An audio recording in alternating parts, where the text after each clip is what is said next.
Boa noite, igreja. Vamos abrir nossas Bíblias no livro de Filipenses. Filipenses, capítulo 3.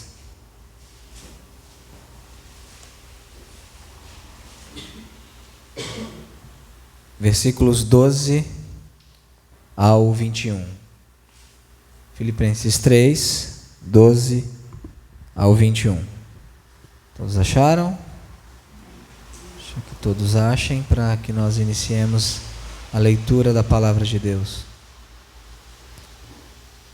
Assim diz o Senhor: não que já tenha alcançado ou que seja perfeito, mas prossigo para alcançar aquilo para o que também fui preso por Cristo Jesus. Irmãos, quanto a mim, não julgo que haja alcançado, mas uma coisa faço, e é que, esquecendo-me das coisas que atrás ficam e avançando para as que estão diante de mim, prossigo para o alvo, pelo prêmio da soberana vocação de Deus em Cristo Jesus.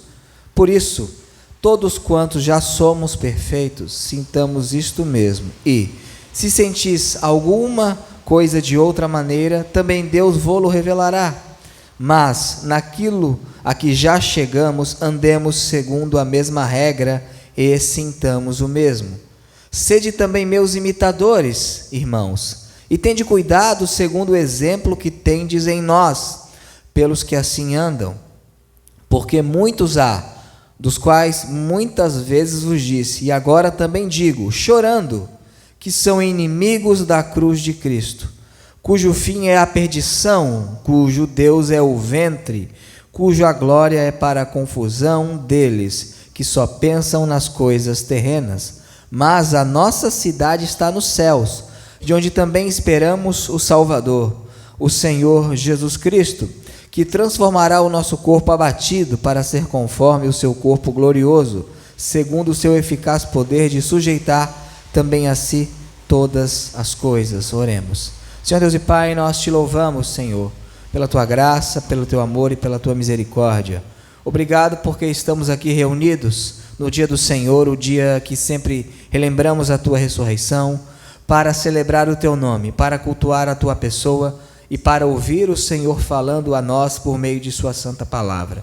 Que o Senhor fale aos corações desta noite, que teu Espírito Santo aplique a mensagem aos corações desta noite. E ore por mim, Deus, pedindo que tudo aquilo que eu vier a falar esta noite seja extraído do teu texto sagrado. É que eu oro agradecido em nome de Jesus, amém. Podemos assentar?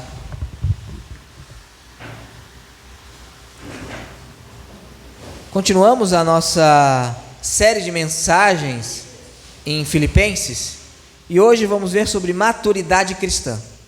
Você deve progredir na caminhada cristã, você deve maturar, você tem que ser um crente melhor hoje do que você era ontem. Você não pode ser um crente igual a que era 10 anos atrás. Nós devemos melhorar, amadurecer, progredir.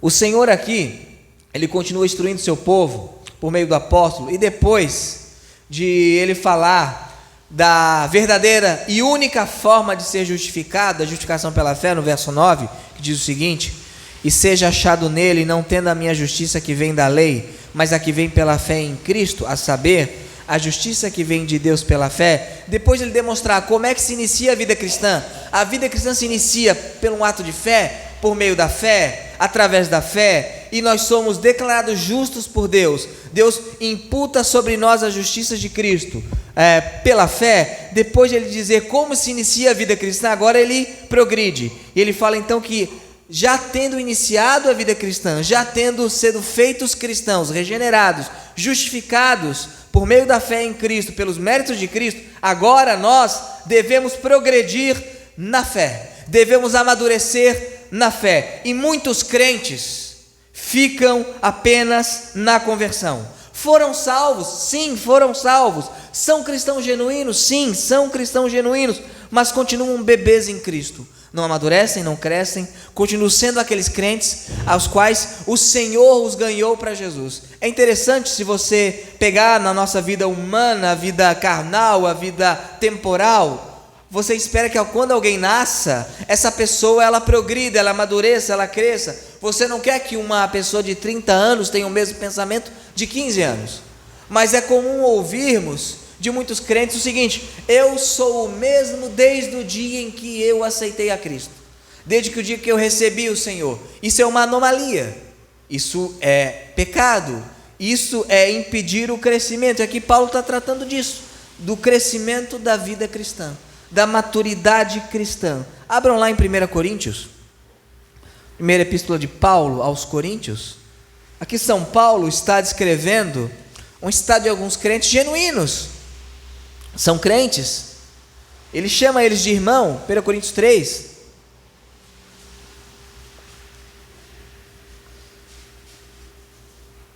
versículo 1 e 2 diz o seguinte: e eu, irmãos, logo eles são crentes, correto?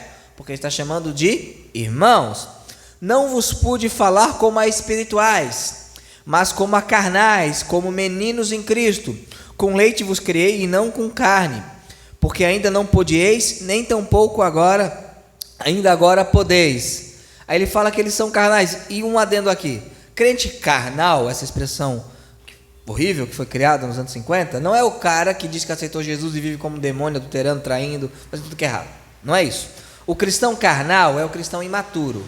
O cristão carnal é o cristão que ainda não amadureceu, é um bebê em Cristo, é um menino, né? É uma criancinha, alguém que ao invés de progredir na fé, ele ainda está naqueles passos. É aquele cristão que quando o pastor que tem 5 graus de miopia não vê ele na rua, o pastor não falou comigo, eu não vou mais na igreja. É aquele cristão mimimi, aquele cristão que não quer aprender as verdades espirituais, é aquele cristão que está aquém do que deveria estar, mas muito aquém. E nós não devemos ser assim. Paulo exorta aqui a igreja que nós devemos avançar na vida cristã. E a exortação aqui do apóstolo Paulo não é só para o indivíduo, é para a comunidade da fé. Nós não estamos jogando um jogo onde você ganha o jogo sozinho. Ele exorta a comunidade de Filipos, a igreja local de Filipos, para que a igreja progrida na fé. Porque quando há irmãos maduros em quantidade suficiente para influenciar uma igreja local, temos então uma igreja local madura. Então devemos individualmente e coletivamente como igreja avançar na fé. Para isso, precisamos compreender que, primeiro, não somos ainda o que um dia seremos. Não somos ainda o que um dia seremos. Você não é o que um dia você será. Segundo, estamos caminhando para ser. E terceiro, devemos compreender que devemos valorizar o que já somos, não desprezar o que Deus já tem feito em nossas vidas. Entendendo isso, a gente pode prosseguir para a maturação da caminhada cristã. Dito isso, vamos à primeira verdade expressa no texto, que você deve compreender. Não somos ainda o que um dia seremos.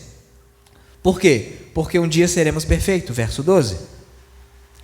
Não que já a tenha alcançado, ou que já seja perfeito. Aqui ele faz uma afirmação, Paulo faz uma afirmação: eu ainda não a alcancei. O que ele não a alcançou? A experiência relatada nos versículos 10 e 11, anteriormente. Por isso que a mensagem, a pregação deve ser feita de uma maneira onde os textos se linkem. Você não pode jogar a mensagem ao léu e falar isso aqui, ele está falando de alguma coisa. Não, ele está dizendo o raciocínio dos versos anteriores. O que ele não alcançou ainda? O verso 10 e 11, para conhecê-lo e o poder da sua ressurreição, a comunicação de suas aflições, sendo feito conforme a sua morte, para ver se de alguma maneira eu possa chegar à ressurreição dentre os mortos. Ele está dizendo o seguinte, que aquela experiência do versículo 10 e 11, a ressurreição dos mortos, a glorificação ainda é futura, e ele ainda não é perfeito. Ele sabe que ele não é perfeito, que ele não está em estado de perfeição, e que algo maravilhoso ainda acontecerá com ele. Ele fala, não que eu já tenha alcançado ou que seja perfeito. É interessante, numa era de muitas pessoas ungidonas, o apóstolo Paulo fala, olha, eu não sou ainda o que um dia eu vou ser. Por que ele fala que ele não é perfeito? Porque ele está linkando com a ressurreição. Quando é que seremos perfeitos? Na ressurreição ou na sua morte, quando o seu espírito for aperfeiçoado pelo Senhor Jesus. Abram lá em 1 João, capítulo 3, versículo 2, e aqui aqueles exemplos que infelizmente não se tem como expressar na nossa língua. Deus foi muito sábio ao escolher o grego para escrever o Novo Testamento. 1 João, capítulo 3, versículo 2, diz o seguinte: amados, agora somos filhos de Deus, e ainda não é manifesto o que havemos de ser. Então tem algo mais do que ser filhos de Deus? Vamos lá.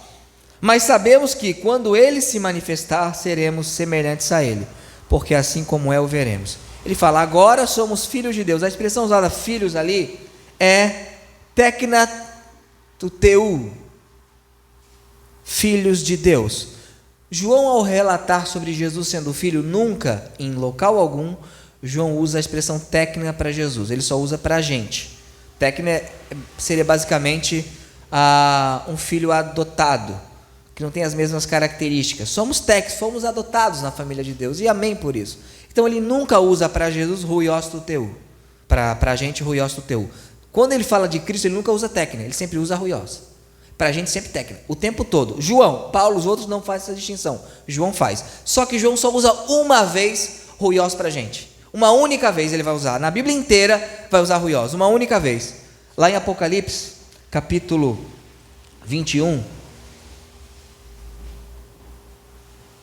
verso 7. Por isso que Paulo fala, eu ainda não sou perfeito.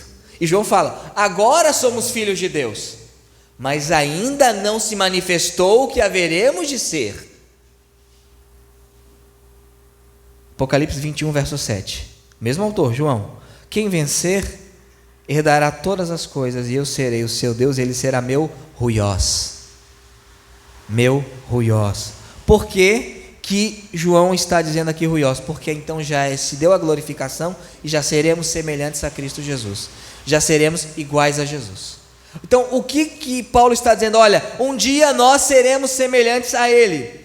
E por que ele fala aqui no verso 12, né? Não que já tenha alcançado, ou que seja perfeito, mas prossigo para alcançar aquilo para o que também, para o que fui também preso por Jesus. Ele usa a expressão preso, olha, eu quero alcançar aquilo que me alcançou. Cristo me alcançou. Cristo me alcançou por uma coisa, para que eu seja semelhante a Ele. Então Paulo diz basicamente o seguinte: quero tomar posse do que Cristo tomou posse por mim. Tomar posse, o pessoal usa muito, é isso daqui. É tomar posse daquela promessa maravilhosa, que eu serei semelhante a Ele. Então a nossa caminhada, ela tem um alvo, e o alvo não é para domingo que vem.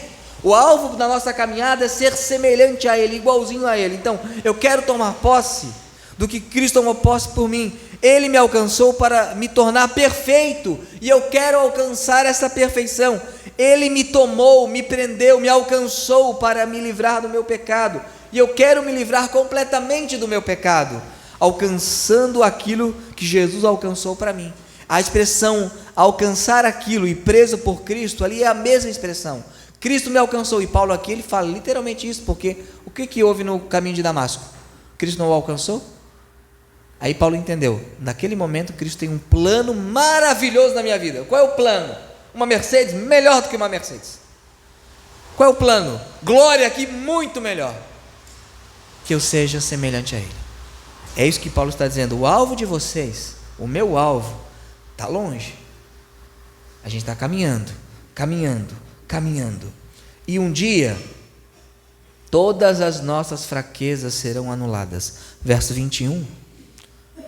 Que transformará o nosso corpo abatido, para ser conforme o seu corpo glorioso, segundo o seu eficaz poder de sujeitar também a si todas as coisas.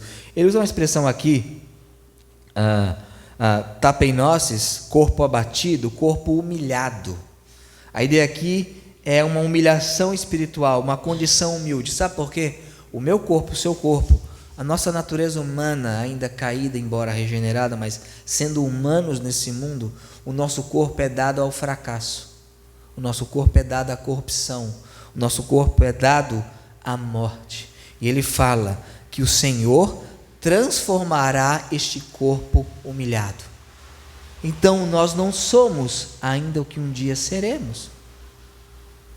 Eu, nesse estado, por mais que o Senhor me use, isso daqui é uma pálida demonstração do que o Senhor fará. Note algumas coisas interessantes, isso é glorioso. Deus cria um jardim e coloca uma árvore. Onde é que está isso? Gênesis 3. Sabe onde é que está mais? Apocalipse 21, 22. Tudo é restaurado. O jardim do Éden é uma maquete. O que havia em Gênesis? Luzeiros, um para governar o dia, o outro para governar a noite. O que é em Apocalipse 20, 21?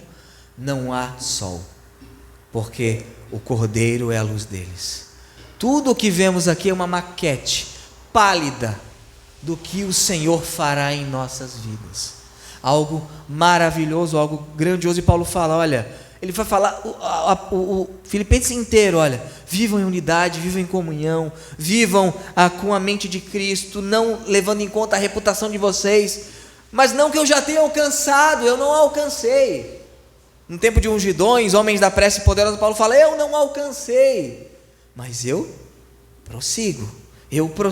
Então um dia as nossas fraquezas serão anuladas. Abram lá em 1 Coríntios 15, versos 53 ao 57. Maturidade cristã não se faz em 3 dias, num evento tremendo. Maturidade cristã não leva uma semana. Um livro, por melhor que ele seja, não vai fazer com que você alcance o ápice da maturidade cristã, porque ela promete algo que nenhum homem pode dar, que é o compartilhamento da perfeita imagem de Deus, absolutamente iguais a Ele, semelhantes a Ele. 1 Coríntios 15, 53 ao 57, diz o seguinte: porque convém que isto que é corruptível, isso aqui é o corpo. Como é que Paulo chama o seu corpo, a sua humanidade? De corruptível. Se revista da incorruptibilidade, e isto que é mortal se revista da imortalidade. E quando isto que é corruptível se revestir da incorruptibilidade, isto que é mortal se revestir da imortalidade, então cumpre-se-á a palavra que está escrita: tragada foi a morte na vitória. Onde está, ó morte, o teu aguilhão? Onde está, ó inferno, a tua vitória? Ora, o aguilhão da morte é o pecado, e a força do pecado é a lei. Mas graças a Deus que nos dá a vitória por nosso Senhor Jesus Cristo. O verso 57. O Senhor nos dá vitória, você vai vencer. O contexto fala de quê? Do nosso revestimento glorioso no arrebatamento, quando acontecer a ressurreição dos mortos. A nossa vitória não se dará aqui. Jesus, ao morrer na cruz, ao mundo perdeu, mas ele só vence publicamente 3 dias depois, quando ele ressuscita. Paulo está dizendo que o nosso progresso vai continuar. Nós não somos ainda o que um dia seremos, mas continuemos. Verso 58. Portanto, por causa disso, em razão disso, já que, meus amados irmãos, sede firmes e constantes, sempre abundantes na obra do Senhor, sabendo que o vosso trabalho não é vão no Senhor. Por que não é vão? Porque um dia eu poderei cantar: onde está, ó morte, o teu aguilhão? Morte, com o que você vai me ferir? Morte, com o que você vai me atacar? Cadê a força de você, pecado, já que meu corpo foi glorificado e não há mais tendência alguma de falha moral em mim? Lei não me condena mais, porque o Senhor me deu vitória. É isso que Paulo está dizendo, é isso que seremos. A maturidade cristã terminará você com um corpo glorioso, glorificado. Aí que terminará a maturidade cristã. Mas entendam uma coisa: quanto tempo leva para você desfrutar e conhecer plenamente um Deus infinito? Você acha quanto tempo? 1000 anos? 2000? Quanto? Eternidade, de glória em glória. Nós não conseguiremos, glorificados, conhecer de Deus tudo de uma única vez. Nunca. Vai levar quanto tempo? Eternidade. Por isso que é uma eternidade, para conhecê-lo, crescendo cada vez mais parecido com ele, numa algo que nunca terminará. É isso que Paulo está dizendo. Olha, não que eu já tenha alcançado ou que seja perfeito. Então nós, como crentes, nós ainda não somos o que um dia seremos. Aquele sua fraqueza, aquela sua falha, e todos nós temos áreas mais fracas e áreas mais fortes. Aquela pecado em você que você odeia, que você queria arrancar, um dia ele será arrancado. Um dia ele será arrancado. Aquela culpa que você sente por saber que foi aquém do que deveria ser. Quem aqui essa semana foi melhor do que deveria ser? Quem aqui amou Deus todo o coração, toda a alma, todo o entendimento, toda a vontade? Quem levantar a mão, por favor, leia a Bíblia de novo. Aquilo, um dia você não vai sentir mais, porque você será perfeito, telelion, maduro, completo, absolutamente aquilo que você deveria ser. Por isso, você caminha para ser. Você caminha para ser. Versos 13 e 14. Devemos avançar além do que já conseguimos. Verso 13. Irmãos, quanto a mim, não julgo o que o haja alcançado, mas uma coisa faço, é que esquecendo-me das coisas que atrás ficam e avançando as que estão diante de mim. Ele fala algo aqui: esqueço as coisas que atrás ficam. Embora a gente possa utilizar e deva utilizar esse texto para dizer uma aplicação do texto, olha, esqueça o que passou, os seus traumas, o seu pecado, o seu erro. Isso é aplicável porque o Senhor nos perdoou, o Senhor nos trata, nos sara. O que Paulo quer dizer aqui é mais do que isso. Quando ele fala, eu esqueço aquilo que ficou, sabe do que ele está falando aqui? Ele está falando que ele esquece as realizações do passado. Ele esquece as realizações que ele já fez. Paulo diz o seguinte, as conquistas que eu fiz para o reino de Deus no passado são insuficientes. Ele fala isso. Ele diz o seguinte, olha, as minhas realizações no passado não me mantêm preso a ele. Ele fala o seguinte, eu esqueço, eu não vou ficar dormindo nos louros do que eu já fiz para o Senhor, porque eu tenho coisas a fazer. Não se matura no caminho cristão dormindo em berço esplêndido pelo que nós já fizemos. Nós não podemos, eu já fiz muito, olha, eu sou o cara. E quando Paulo fala aqui, que eu esqueço-me das coisas que atrás ficam, eu quero mostrar uma das coisas a qual ele esquece. 2 Coríntios capítulo 12, verso 1 ao 4. Eu já preguei, eu já cantei, eu já evangelizei, eu já fiz isso, eu já fiz aquilo. Que bom. Agora, não se fique preso nisso. 2 Coríntios 12, do 1 ao 4. Uma das coisas que Paulo não se prende. Em verdade que não me convém gloriar-me, mas passarei as visões e revelações do Senhor. Conheço um homem em Cristo, que há 14 anos, que possivelmente ano 42 depois de Cristo, que há 14 anos, se no corpo, não sei, se fora do corpo, não sei, Deus o sabe, foi arrebatado ao terceiro céu. E eu sei que tal homem, se no corpo, se fora do corpo, não sei, Deus o sabe, foi arrebatado ao paraíso, e ouviu palavras inefáveis que ao homem não é lícito falar. E você vê o contexto, Paulo está falando dele mesmo, por isso tem um espinho na carne. Sabe o que Paulo está dizendo? Olha, eu não vou ficar preso às coisas gloriosas que o Senhor já fez em mim no passado. Uma delas foi ser arrebatado ao paraíso. Um outro parênteses, tanta gente que está indo para o céu, para o inferno, um monte de lugar. Quando Paulo foi ao céu, Paulo lançou um livro dizendo as coisas que ele viu no céu. O que Paulo falou? Coisas que ao homem não é lícito falar. Mas ele fala, eu não vou ficar dormindo nisso. Eu não vou ficar me regozijando que um dia eu fui no terceiro céu. Eu tenho trabalho a fazer. Eu tenho coisa para fazer. Eu tenho um trabalho frutífero, grandioso. Eu plantei a igreja na Europa. Não. Eu não me prendo às coisas que ficaram para trás. Porque quando nós ficamos presos às nossas conquistas, nós estamos embebidos de orgulho pelo que fizemos. E não acontece maturidade cristã. E não acontece crescimento espiritual, porque eu fico absolutamente preso à glória passada. Aconteceu isso com Israel. Israel abandonou o Senhor, Israel não progrediu na fé e ficava sempre, mas o Senhor vai nos salvar porque abriu o mar, porque fez isso, e o Senhor por vezes permitia que eles perdessem. Então, entenda uma coisa: estamos caminhando para ser. Por isso, devemos avançar além do que já conseguimos. Você está em um bom nível de santificação? Avance. Você está amando mais a Deus do que amava um mês atrás? Ame mais amanhã. Você está lendo a Bíblia de maneira contínua? Leia mais. Você está orando? Ore mais. Você está jejuando? Jejue mais. Faça mais. Não para ter mérito, mas porque a caminhada é isso. Não regrida. Devemos correr para o nosso alvo e prêmio. Verso 13 e 14.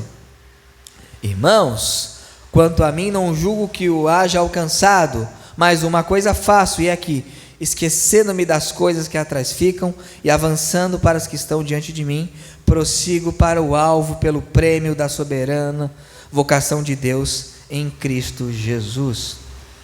Temos um prêmio. Olha só que legal, tem um prêmio. Qual é o prêmio? O prêmio é o que ele está dizendo nos versículos anteriores: a própria perfeição em Cristo.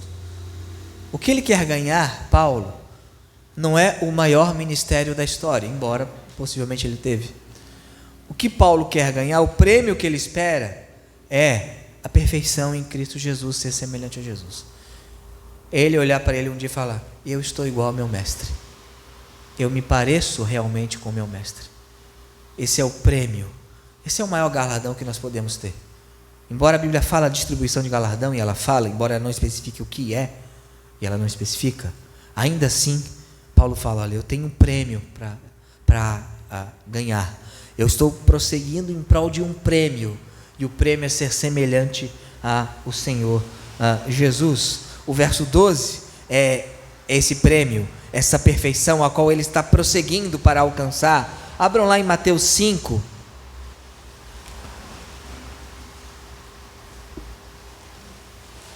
E o nosso alvo está ali. 5, verso 48.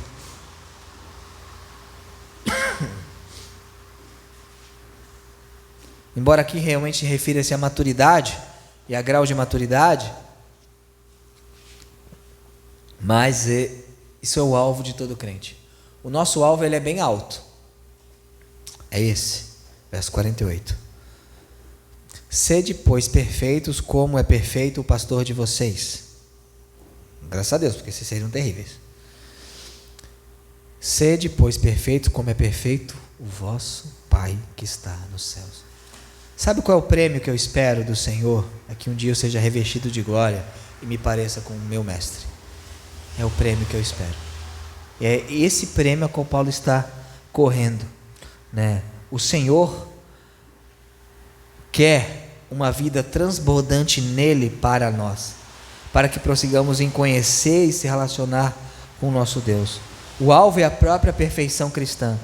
O Senhor nos salvou, nos alcançou, nos prendeu, usando a linguagem paulina, para manifestar em nós as suas qualidades divinas, para sermos semelhantes a Ele, para que Ele, Cristo, seja o primeiro entre muitos irmãos. Vamos abrir lá em Romanos 8, 29 e 30.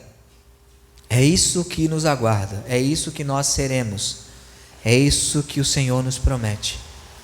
Deus tem promessa na minha vida, tem uma promessa gloriosa, a maior de todas: eu serei semelhante a Ele, eu serei igual a Ele. Isso é fantástico. Romanos 8, 29 e 30. Por quê?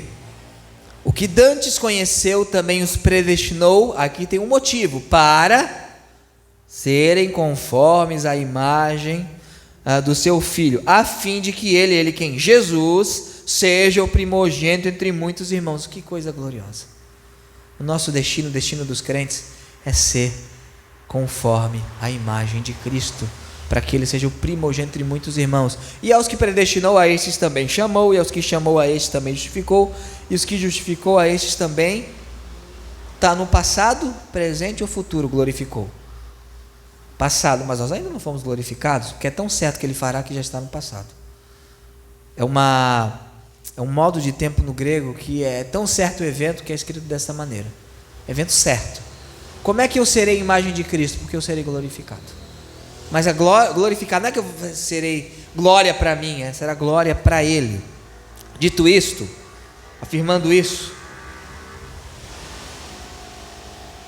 o nosso alvo, o alvo da maturidade cristã, é a própria perfeição, e nós estamos caminhando para isso. Como é que o Senhor faz isso? O Senhor poderia ter feito da seguinte maneira: você é salvo, vai para o céu e é glorificado. Ok. Mas o próprio Cristo aprendeu por meio do quê? Do sofrimento. Cristo foi traído, Cristo foi vilipendiado, Cristo foi menosprezado, Cristo aprendeu que é passar privação financeira. O Filho do Homem não tem onde reclinar a sua cabeça, o Filho do Homem não tem para onde ir. O Filho do Homem nasceu em um estábulo, e o Senhor, Ele vai nos maturando dessa maneira, para que quando chegar naquele dia a gente possa ver quão gloriosa foi a salvação dele. E a terceira verdade do texto é que devemos valorizar o que já somos. O verso 15 ao 20. Por quê? É possível que ao olharmos para o que não somos ainda, seremos algo maravilhoso, e ao olhar ainda nossas imperfeições e falhas, nossas fraquezas, e olhar as promessas futuras, nós caiamos numa depressão espiritual. Nós fiquemos depressivos e desvalorizemos o que o Senhor já fez. Eu não sou o crente que deveria ser, eu sou um nada, eu sou fraco demais, eu nem posso olhar para o céu e orar. Eu acredito que nem deva mais ir na igreja, porque eu tento e falho, eu tento e caio, eu tento e não consigo. Isso pode acontecer. Nós olhamos as promessas que nós temos, nós olhamos a gloriosa promessa do Senhor, e nós olhamos para nós e nós vemos quanta imperfeição, quanta falha, quanta fraqueza. Esse corpo abatido, que tropeça por vezes em pecados que prometemos nunca mais tropeçarmos, que afirmamos: eu não cairei mais, eu não farei mais isso, e falamos sinceramente, com o coração devotado a não fazê-lo. Aí chega, nós fazemos, e nós olhamos para nós e ficamos: eu desisto. Isso pode acontecer conosco. Por isso que devemos valorizar aquilo que nós somos, aquilo que Deus já fez em nós. Se olharmos o que Deus já fez, a gente vai poder então dizer algo que vocês conhecem: conta as bênçãos, conta quantas são recebidas da divina mão, uma a uma, dize de uma vez. Eu esqueci o resto da letra. Esperaram o resto da letra? Não terá, né? Então nós devemos valorizar o que já somos. Verso 15: devemos nos alegrar com a maturidade dada por Deus a nós. Verso 15. E aqui parece que Paulo está louco, se contradiz, mas não, que ele fala de perfeições diferentes. Por isso, todos quantos já somos perfeitos. Espera aí, não era, agora é? Aqui Paulo não fala da perfeição absoluta, herdada na ressurreição, mas sim da maturidade. Todos nós que já somos maduros, sintamos isto mesmo. E se sentis alguma coisa de outra maneira, também Deus vô-lo revelará. O que Paulo está dizendo?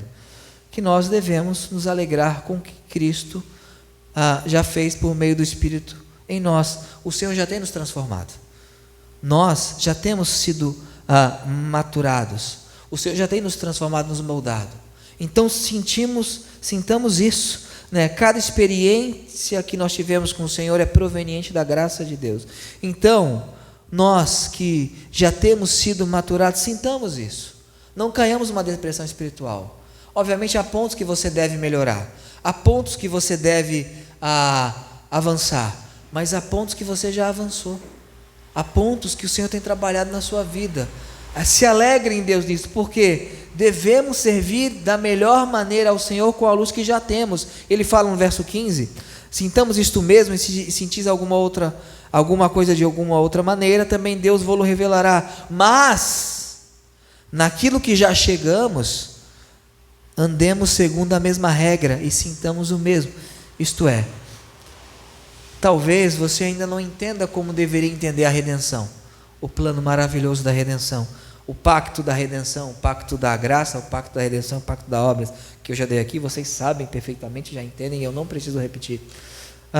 Talvez nós não entendamos ainda a justificação, talvez ainda a santificação em Cristo ainda fique um pouco aquém do que deveria ser, mas aquele pouquinho de fé que você tem, aquele 2 pães, aqueles peixinhos, o seu único talento, a sua única moeda, use-a bem, não enterre ela, porque isso é que Deus te deu. Talvez você olhe para outras pessoas, você se compare com outras pessoas, ela é muito mais crente que eu, ela é muito mais madura que eu, e talvez seja mesmo. Mas se alegre com o que Deus já lhe deu. Se alegre com o que o Senhor já te concedeu. Senhor, eu tinha um temperamento, agora estou melhorando. Senhor, eu era ansioso, agora eu sou, mas eu não sou tanto quanto eu era. Senhor, eu tinha preguiça na igreja, ainda tenho, mas agora não tenho tanto. Coisas que o Senhor tem nos dado. Se alegre, mas naquilo que já chegamos. Você já chegou em algum lugar. Deus já fez uma obra na sua vida. Então, um dos segredos da maturidade é não desprezar o que o Senhor já fez em nós. O que o Senhor já fez em você, em mim, na nossa igreja. Não desprezemos isso. O Senhor já fez isso, isso é graça. Se Ele começou a boa obra, o que Ele vai fazer? Ele vai o quê? Terminar, cumprir. Aquele que começou a boa obra, terminará a boa obra. Então, nos alegremos com aquilo que já temos, aquilo que o Senhor já nos deu. Continuamos. Ali em 1 Coríntios 3,18, você está crescendo de glória em glória. Se você perceber que está retrocedendo, a solução qual é? Arrependimento e fé. Não tem mágica, não tem milagre. Senhor, me perdoe, eu retrocedi, eu sou um crente pior do que eu era esse ano, do que eu era ano passado. Pode acontecer, pode, mas se arrependa. Se arrependa, não existe nenhum empecilho para que você perceba isso, e se alegre se você percebeu isso também. Em 2 Coríntios capítulo 3, verso 18, diz o seguinte: mas alguns de nós, que diz o texto, os melhores de nós, os mais ou menos de nós, mas todos nós, com o rosto descoberto, refletindo como um espelho a glória do Senhor, somos transformados de glória em glória na mesma imagem. A imagem de quem? Dele, como pelo Espírito do Senhor. A gente tem caminhado de glória em glória, crescido de glória em glória. Então devemos servir da melhor maneira com aquilo que já temos. Aqui, quando aqui fala, sintamos isto mesmo, verso 15, isto é, todos devemos sentir esse desejo de progresso, sem desprezar o progresso que já temos. E devemos também, é fundamental isso, imitar os maduros. Verso 17. Sede também meus imitadores, irmãos, e tende cuidado, segundo o exemplo que tendes em nós, pelos que assim andam. Aqui Paulo faz uma afirmação, a gente fala, não me imita, não olha para mim, não olha para mim, olha para Jesus. Paulo fala, não, olha para mim.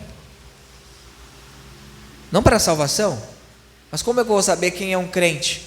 Se eu não conheço nenhum? Obviamente existem crentes, e a gente tem que observar o exemplo dos maduros, dos crentes piedosos, dos crentes que têm crescido e são exemplo de testemunho na fé. Devemos observar isso. Ali em 1 Coríntios 4,16,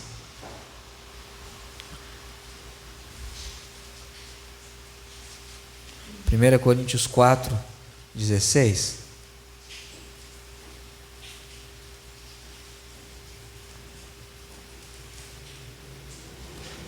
diz o seguinte: admoesto-vos, portanto, a que sejais meus imitadores, seguidores, mimetai, me imitem, isto é, o texto vai falar aqui, sede também meus imitadores, irmãos, e tende cuidado, prestem atenção, marcai, se fixem, segundo o exemplo que tendes em nós. Isto é, olhem para mim. Não se iluda com a conversa que só tem crente hipócrita e que todo mundo é podre, é mentira, é mentira. No fundo, se você acreditar nisso, você vai arruinar a sua santidade, o seu progresso espiritual. Existem pessoas piedosas que nós devemos marcar, observar, vivas e mortas. Como assim, pastor? Vai orar? Não, as biografias dos santos do passado, dos homens de Deus do passado, das mulheres de Deus e do presente, porque Deus não ficou preso ao século 16, 17, 18, Ele continua tendo homens e mulheres de Deus. Observem, olhem. Às vezes a pessoa até não entende tanto de teologia, mas é um cristão piedoso, um cristão que tem comunhão com o Senhor, que tem uma vida santa, reta. Observem, marquem, olhem esses crentes piedosos, que eles vão lhe ajudar a viver uma vida espiritual. Eu tenho pessoas na minha vida que são piedosas, pessoas que eu marquei, que eu observei, não eram perfeitas, mas eram piedosas, e eu estabeleci como alvo um dia, quem sabe, ser como elas. E eu lembro de pessoas que me ajudaram, me auxiliaram, e devemos ter essas pessoas em nossas vidas.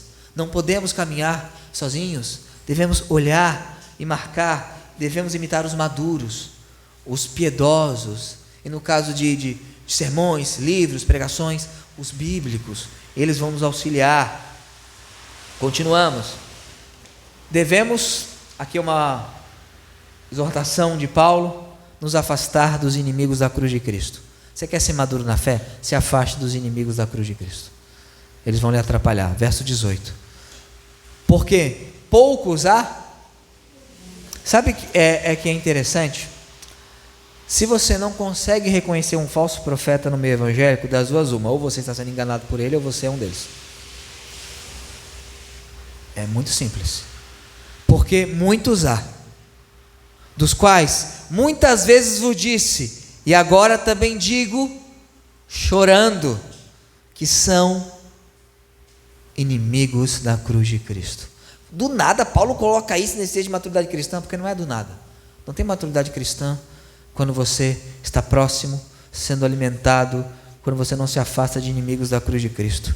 Inimigos da cruz de Cristo, cujo fim é a perdição, cujo Deus é o ventre. Se você observar, a ACF está Deus maiúsculo. Correto? Eu perguntei para o Dr. Harold, Dr. Harold, por que está Deus maiúsculo se aqui é um Deus falso? Eu perguntei para ele. Aí, como sempre acontece, quando eu vou tentar corrigir a ACF, eu sou corrigido, já me acostumei com isso. A Almeida coloca assim, e nos manuscritos não tem maiúsculo ou minúsculo, é a mesma coisa, mas por quê? Porque para estes, o seu ventre é o próprio Deus. Para estes, Deus é verdadeiro para eles. Esse Deus do ventre. O ventre, os desejos deles, de fato, são Deus para eles.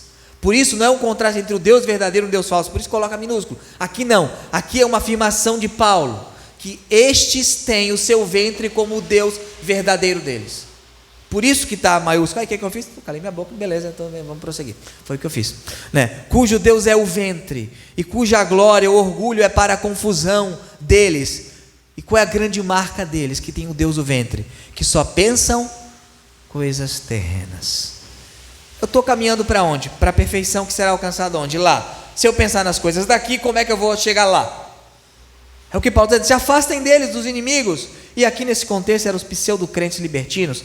Eles adoravam o seu ventre, as suas paixões. Ele fala o seguinte, olha, Deus só quer o seu coração, o seu espírito. O corpo faz o que você quiser com o seu corpo. Eram os libertinos, participavam de orgias, de coisas terríveis. Amavam o seu ventre. Só que a gente não tem talvez eles hoje, mas temos uma massa, muitos, que ainda assim amam o seu próprio ventre, os seus próprios desejos, os seus próprios sonhos, os seus próprios projetos. E eles vivem para satisfazer o seu ventre. E a glória, o orgulho deles é para confusão. E qual é a grande marca desses inimigos da cruz de Cristo? Que só pensam nas coisas terrenas. Se prostrados me adorares, tudo te darei. Já ouviram essa frase? De quem é essa frase? Alguém sabe? Satanás. Abram lá em Mateus 4:9. Venha para Jesus e Ele vai lhe dar tudo, vai satisfazer todos os desejos do seu coração. Se vocês prostrados o adorarem, tudo Ele lhes dará. Essa frase é bíblica, claro que é. Mas quem disse? Verso 8 e 9. Novamente o transportou o diabo a um monte muito alto e mostrou-lhe todos os reinos do mundo e a glória deles. E disse-lhe, tudo isso te darei se prostrado me adorares. Aqui temos o primeiro teólogo da prosperidade. O primeiro teólogo da prosperidade, que se preocupava com a prosperidade das pessoas a qual ele pregava. Olha, se você me adorar, eu vou lhe prosperar. Aí temos uma versão modificada de um Deus que diz o seguinte, se você me adorar, eu vou lhe prosperar. Eu vou fazer com que você se dê bem em tudo na sua vida. Só que tem um problema.